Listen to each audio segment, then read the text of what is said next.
C'est quoi pour toi la vision? Comment tu vois la vision? Comment tu perçois ça, la vision du Seigneur?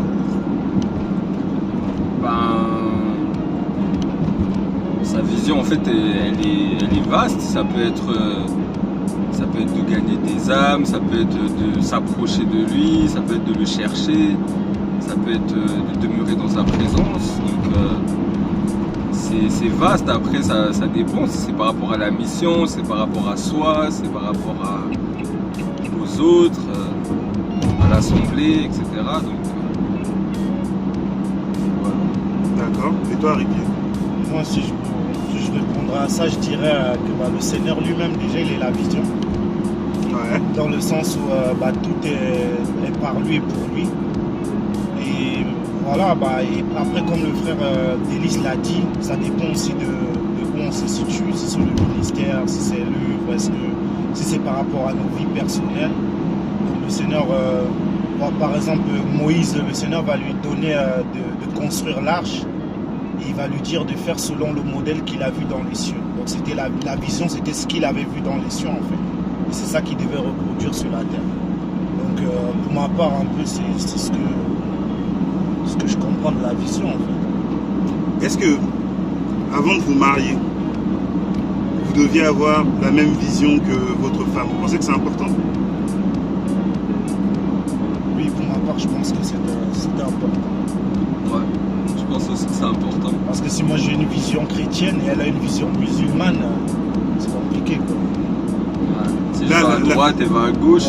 C'est compliqué. Mais toi tu parles de croyance, mais moi je parle vraiment en termes de vision. Oui, mais la croyance, comment on dit, donne la vision. Tu vois, par exemple, si je crois en quelque chose, je vais regarder tout et je veux voir tout selon ce point de vue-là. Selon ce que je crois. Donc c'est dans ce sens-là que je le dis. Parce que vous savez que je suis pas d'accord avec vous. Ah bon? Toujours, de toute façon, tu n'es toujours pas d'accord avec beaucoup de gens. Je vais vous expliquer. Okay. En fait, c'est vrai que beaucoup, on m'a dit ça à moi, on me l'a expliqué, hein, même avant le mariage, c'est important d'avoir la même vision de couple, la même vision avec ta femme, la même vision, etc. J'ai tellement entendu ça qu'à un moment, en fait, à un moment, je me suis... comment dire ça? À un moment, j'ai compris que la vision, c'était pas ce que nous, on pensait. Quand vous étiez petit, votre manière de voir le monde n'était pas pareille. Quand vous êtes converti, votre manière de voir la marche n'était pas pareille. C'est-à-dire qu'une vision, elle est évolutive. Vous êtes d'accord avec ça? Une vision, elle change. Regardez Gédéon. Quand Gédéon, il devait aller mener la guerre, en fait, au départ, ce qui s'est passé, c'est qu'il devait mener une guerre. Mais au fur et à mesure, la vision, en fait, elle a évolué. Elle a changé. Aujourd'hui, je vais me marier avec une femme. Très bien, c'est une bonne chose. Je lui dis, voilà, toi, tu nous vois habiter, je sais pas, dans une campagne, dans tel endroit, etc. On va être là, on va élever des poules et tout ça. Mais maintenant, le Seigneur, il te dit, non, tu dois aller en Bulgarie. Est-ce que la vision, elle a changé ou pas par rapport au projet du couple? Donc ça veut dire que on ne peut pas baser notre couple sur une vision parce que votre vision personnelle change, mais la vision du couple aussi change. Le Seigneur ne nous dit pas tout en fait au départ. Et l'erreur qu'on fait, c'est que c'est pas sur une vision, mais c'est sur la crainte et l'obéissance de Dieu qu'on base le couple ensemble. Ou que cette vision-là, ce type de vision doit être basée, mais pas sur ce que nous on va percevoir de l'avenir. Je vous le redis, je vous donne comme exemple en prenant vraiment ma propre situation. Le Seigneur il me dit d'aller à l'étranger. C'est bien.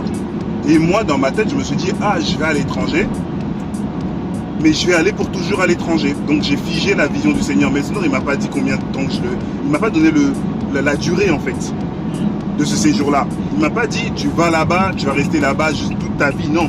Il m'a juste dit, tu y vas. Mais il ne m'a pas donné plus d'éléments que ça par rapport à la mission. Vous comprenez? Et moi, au début, j'avais une vision en disant, bah, je vais commencer à m'installer, je vais commencer à m'enraciner là-bas, mais est-ce que la vision du Seigneur, il n'y a pas eu quelque chose de nouveau? Un élément nouveau peut venir en fait à chaque fois. Regardez Élie et Élisée. Quand Élie ne pouvait plus, qu'est-ce qui s'est passé? Le manteau a été donné à Élisée. Vous comprenez? Donc il y a eu une évolution au niveau de cette vision-là. vous allez vous en rendre compte que Moïse, il pouvait ne pas être là, le Seigneur allait trouver un autre libérateur. Donc, à chaque fois, le peuple d'Israël, même en prenant encore Moïse, il devait sortir dans le désert pendant 40 jours pour aller adorer. N'est-ce pas? Mais c'est devenu 40 ans. Donc, ça veut dire que la vision, elle a changé. Donc, notre erreur, c'est de se dire que la vision que le Seigneur va vous donner, aujourd'hui, il va dire, tiens, Délice, toi, tu es un intercesseur. Toi, toute ta vie, tu vas dire, je suis un intercesseur. Toi, Ricky, tu es un chantre. Toi, tu vas dire, toute ta vie, tu es un chantre. Mais tu fiches la vision du Seigneur parce que demain, il peut te dire, deviens un prédicateur. Ou un prédicateur, il dit, sois intercesseur parce que j'ai besoin d'un intercesseur. Mais nous, on va rester bloqués. Qui a dit qu'un ministère, c'était à vie? Dites-le moi quelque part, là où une personne devait exercer toute sa vie dans cette vision-là ministérielle. Et parfois, effectivement, nous, on va se dire, oui, mais une personne devient comme ça. Mais il ne faut pas oublier que le Seigneur, il ne fige jamais rien. Il ne fige jamais une vision. Et la vision n'est jamais en elle-même figée. Si, aujourd'hui, Ricky, le Seigneur, il te donne une mission. Il te dit, tu dois aller évangéliser dans telle ville. Mais toi, tu commences à te regarder, à te dire, je peux pas, je ne suis pas digne, blablabla. Le Seigneur, il peut retirer la mission qu'il avait pour toi et le donne à Délice. Est-ce que tu comprends? Mais Délice, c'était pas dans sa mission de base. Mais sauf que ça vient élargir sa vision. Et donc, c'est-à-dire que c'est lui qui va aller faire cette mission-là. Une fois, le Seigneur, il m'a dit ça. Tiens, je te donne un nouveau manteau. Mais pourquoi tu me donnes un nouveau manteau, Seigneur? Qu'est-ce qui se passe? Il me dit non, parce que je te rajoute une mission. J'ai compris que quelqu'un n'avait pas effectué sa mission. Parce que quelqu'un n'a pas effectué sa mission, il vient me confier. Justement cette mission-là. Vous pensez quoi de tout ça déjà, pour pas monopoliser la parole?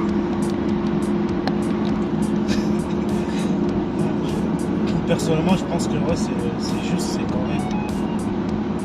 C'est juste, c'est correct. Moi, je pense que c'est juste, c'est correct. Après, par rapport à ça, c'est vrai que même dans la parole, Paul, il pouvait être apôtre, mais il n'était jamais figé dans un endroit. Et même il disait à Timothée, par exemple, fais l'œuvre d'un évangéliste, c'est-à-dire à un moment, Timothée devait passer à autre chose, il devait faire une autre œuvre, il devait aller dans un autre champ de mission qu'il n'avait pas forcément. Et c'est vrai que la mission elle n'est jamais figée, que nous souvent on fige les choses, c'est vrai. Et du coup, moi j'aurais juste une question par rapport à ça. Deux questions même, je dirais.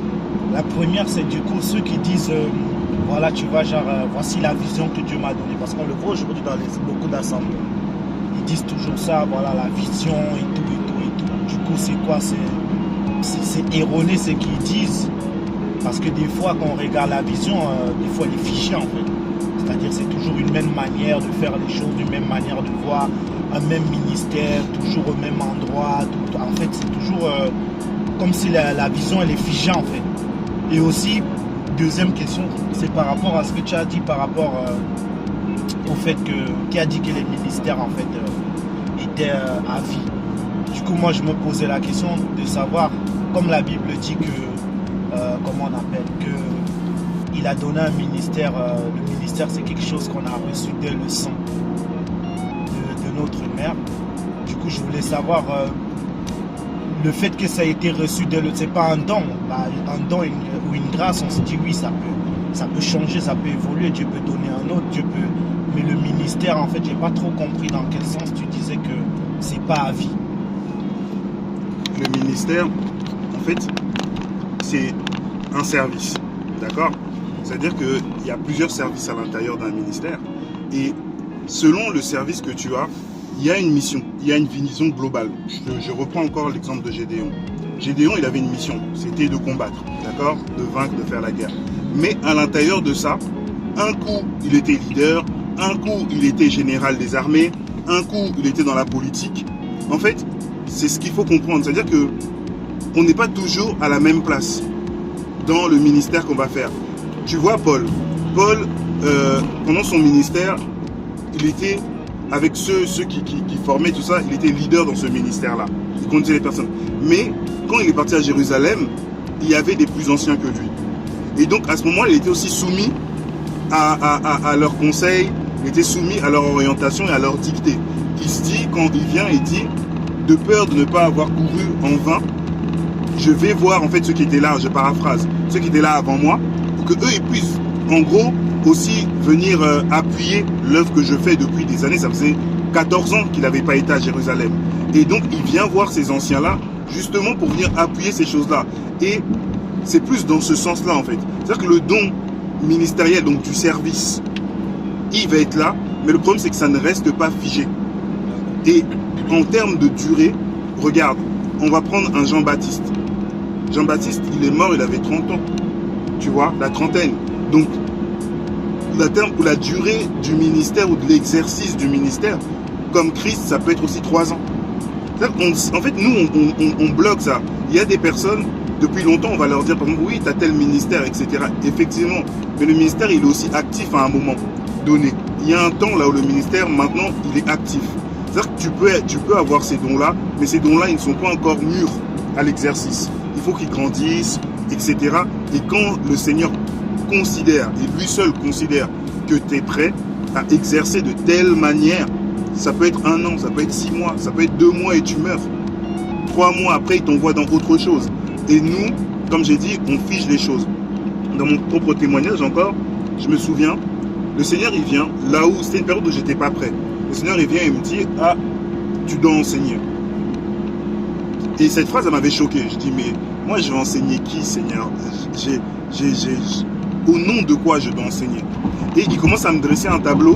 Et dans le tableau dans lequel il me dresse, il me montre toutes les formations par lesquelles je suis passé et de quelle manière il m'a formé. Et une fois qu'il me dit ça, maintenant des personnes viennent vers moi en me disant toujours la même chose. Mais ils ne se rendent pas compte en fait de leur phrase. Mais sauf que moi, ça vient, c'est comme un ricochet, ça vient sur moi en me disant, ben, tu dois enseigner. Ok, je commence, j'obéis. Maintenant, quand j'obéis, etc., je commence à faire l'œuvre, le Seigneur, il me dit, ah, maintenant tu dois former. D'accord. Une fois que je forme, il me dit, tu formes, mais tu pars. Tu vas partir. D'accord. Donc, c'était pas comme je pensais. Parce que pour moi, j'avais une vision, entre parenthèses, ministérielle, lambda, comme on connaît. Tu comprends? Tu t'assois quelque part, tu es là, etc. Il me dit non, je t'ai pas appelé dans ça en fait. Et c'est pas ça. Donc ne viens pas figer les choses. Et moi, j'avais pas compris comme ça. Et c'est là encore, il est venu m'appuyer ça en me disant, ça c'est la compréhension des hommes. Et justement, j'ai agi parce que c'est eux qui bloquent ou qui me bloquent en disant, bah, le Seigneur, c'est que ça. Ça y est, j'ai construit mon truc, j'ai fait mon truc et ça s'arrête là. Il n'y a pas plus en fait.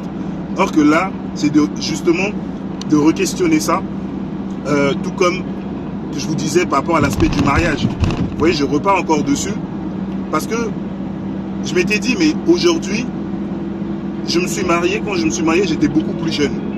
J'avais pas la même vision des choses. Le Seigneur ne m'avait pas révélé réellement ce qu'il voulait faire aussi avec moi de manière claire et certaine. Mais on est parti sur une base. Mais au fur et à mesure des années, de manière personnelle, j'ai évolué, j'ai grandi. J'ai plus les mêmes goûts, j'ai plus les mêmes envies. Vous comprenez? Quand tu es jeune, tu dis, ah, il y a la foire du trône, on va y aller. Aujourd'hui, je peux même pas monter dans un jeu parce que ma tête, le sang là, il va plus redescendre. J'ai plus les mêmes goûts. Peut-être avant, tu as une couleur préférée, tu ne l'as plus.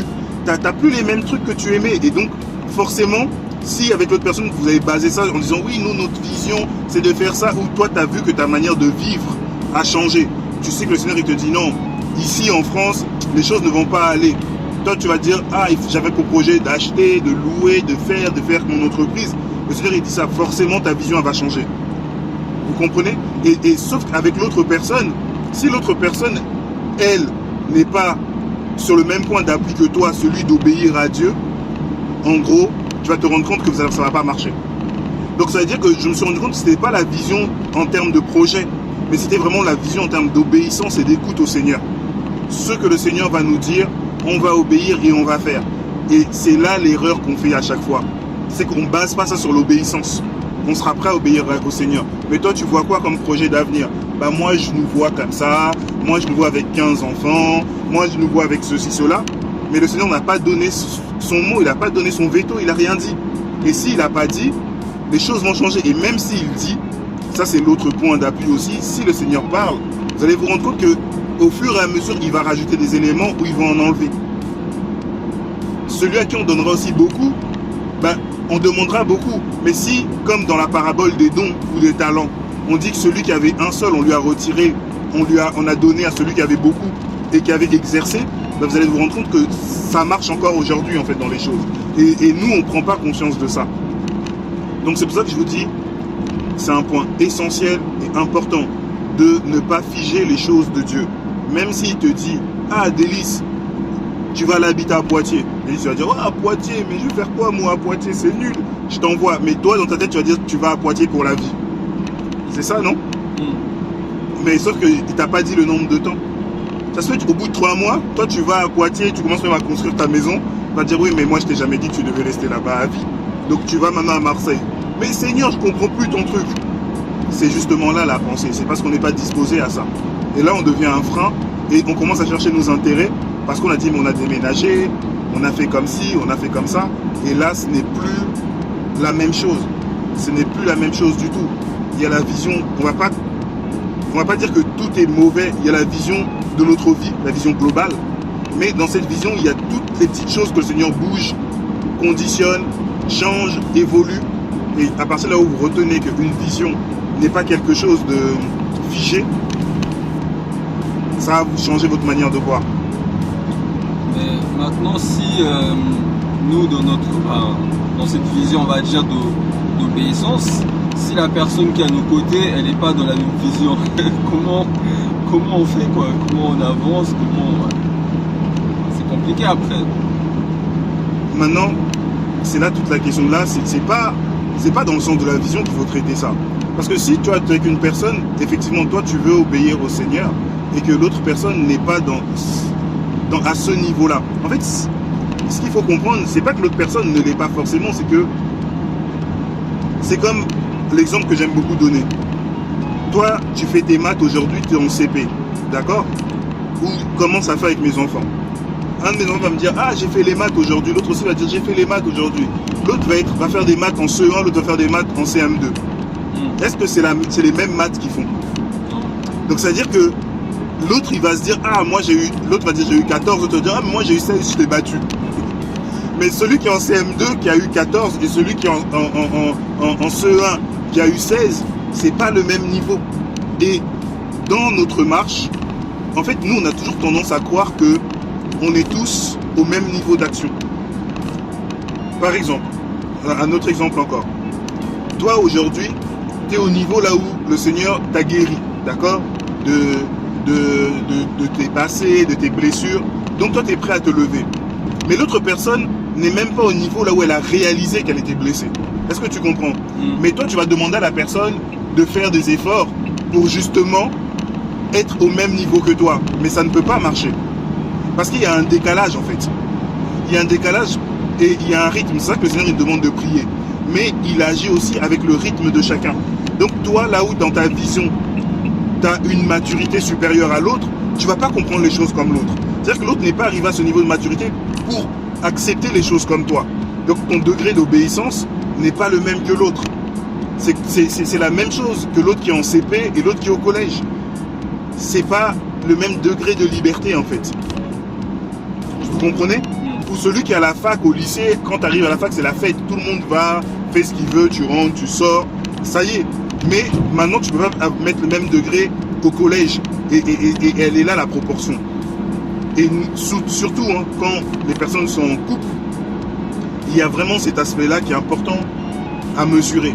En se disant, est-ce que l'autre est à la même étape que moi de compréhension? Des fois, les gens vont dire, non, on va avancer ensemble. Moi, c'est des blagues maintenant quand j'écoute ça.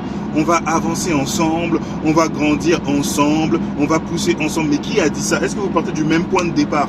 Vous avez vécu dans la même maison, vous avez eu les mêmes blessures, vous avez eu la même histoire? Ben non. Donc ça veut dire que la fragilité de l'un n'est pas forcément celle de l'autre. La carence de l'un n'est pas forcément celle de l'autre. Et donc le Seigneur, il a des travaux différents à faire. Donc vous ne pouvez pas grandir dans le même degré. Sauf si, bien sûr, il y a toujours des exceptions. Le Seigneur fait. Et vous n'avez pas non plus, de manière personnelle, le même type d'appel. Vous avez un appel à deux, mais de manière personnelle, il y en a un qui sera appelé peut-être à avoir plus de maturité par rapport à l'exercice de sa fonction. Et c'est un degré très important en disant, quand j'étais enfant, je parlais comme un enfant. Tu comprends? Maintenant que je suis adulte, je parle comme un adulte. Et c'est la même chose, il y en a qui vont parler comme des enfants. Et l'auteur des Hébreux vient encore nous rappeler cette chose-là en leur disant mais vous devez être des maîtres normalement, mais vous en êtes encore au lait. Donc c'est-à-dire que vous n'êtes pas arrivé à la maturité spirituelle. Et ça, c'est là où le discernement doit s'exercer. Si on parle avec une personne, on voit que cette personne n'est pas là, c'est-à-dire que cette maturité-là n'est pas venue encore s'installer. La personne, en fait, n'a pas passé ce cap-là d'enfant. Et c'est important. Et je ne peux pas parler de n'importe quoi à n'importe qui. Je ne peux pas expliquer n'importe quoi à n'importe qui. Il y a par exemple beaucoup de chrétiens qui vont arriver, une personne se convertit, il commence à utiliser des mots très forts ou des choses très fortes, mais en fait ça perturbe l'autre plus qu'autre chose. Parce que quand on arrive en Christ, le lait qu'on boit, c'est d'abord l'amour du Seigneur. Ce que le Seigneur a fait, c'est de connaître le Seigneur. C'est d'abord ce lait-là qu'on prend pour que le Seigneur soit bâti en nous, qu'il soit consistant en nous. Et une fois qu'on est enraciné maintenant en lui, il y a maintenant, comme il dit, il y a certaines vérités qui commencent à arriver. Mais si cet enracinement n'est pas d'abord profond, dès qu'il y a le vent, on s'envole. Et j'en ai vu beaucoup parler tout de suite des démons, de ceci, de cela, mais la personne n'a pas la maturité de comprendre. Et donc ça l'effraie plus que autre chose. Et on ne peut pas attendre d'une personne ce qu'elle ne sait pas faire. Si toi tu sais faire le bien, continue à faire le bien, parce que toi tu sais le faire déjà. Et ce bien-là est naturel en toi. Ne fais pas le bien en fonction de l'autre. Si toi tous les matins tu dois faire du café, du jus, je ne sais pas, du sirop à ta femme, fais-le. Mais n'attends pas qu'elle aussi elle vienne te le faire. Ça sert à rien en fait. Parce que c'est toi qui sais le faire. Parce que toi tu es à ce niveau-là. Et c'est important justement par rapport à la maturité d'agir en fonction de ton âge. Parce que là où le Seigneur il va te juger, c'est qu'il va venir, il va regarder votre âge. Il va dire, ah Ricky, toi tu as tel âge, l'autre a tel âge. Maintenant l'autre là a 6 mois. Comme dans l'âge spirituel je parle. Hein. Comment toi tu viens te comparer à là? Donc c'est toi que j'ai plus frappé. Quand j'ai mes enfants, c'est toujours le plus grand qui prend. Vous savez vous-même, dans la fratrie, dans une fratrie, c'est toujours le plus grand qu'on vient engueuler ou qu'on vient. Parce que on le considère étant plus mature et il ne peut pas faire les mêmes bêtises que ceux qui sont plus petits. Vous comprenez? Et c'est vraiment de cette manière-là qu'il faut prendre les choses. Donc, pas une question, oui, mais la vision, la personne ne peut pas comprendre la vision comme toi parce qu'elle n'a pas la maturité de comprendre la vision comme toi. Si on regarde l'horizon avec un enfant, l'enfant, son regard va s'arrêter à son intelligence d'enfant. Toi, tu vas voir parce que devant nous, il y a des éoliennes, etc. Toi, tu vas voir les éoliennes, tu vas comprendre que c'est le vent qui pousse, ça produit l'électricité. L'enfant, il ne va jamais penser tout ça. Il va dire, ah, c'est beau. Et ce sera ça la différence. Toi, tu vas élaborer dans ta tête, tu vas réfléchir, tu vas construire, mais lui, il va penser comme un enfant. Et ça aussi, c'est l'erreur de beaucoup de parents. L'enfant, il a 2 ans, on lui demande, tu réfléchis un peu, mais il ne peut pas réfléchir comme un adulte. C'est toi qui ne réfléchis pas. Parce que beaucoup vont dire ça à 3 ans. Tu as fait ta bêtise, c'est ce que tu as réfléchi avant. Mais l'enfant, il ne va pas réfléchir. Il va d'abord faire, et après, il va dire, ah, j'ai fait une bêtise. C'est tout.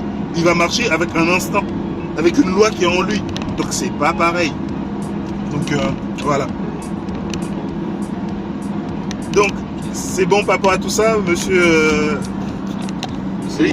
Oui. Non, c'est bon. Il y a d'autres choses à revoir ou Non, c'est bon, c'est clair. Ok. Ben, en tout cas, soyez bénis. Merci pour ce partage. Et je vous dis à la prochaine. Ciao. Ciao.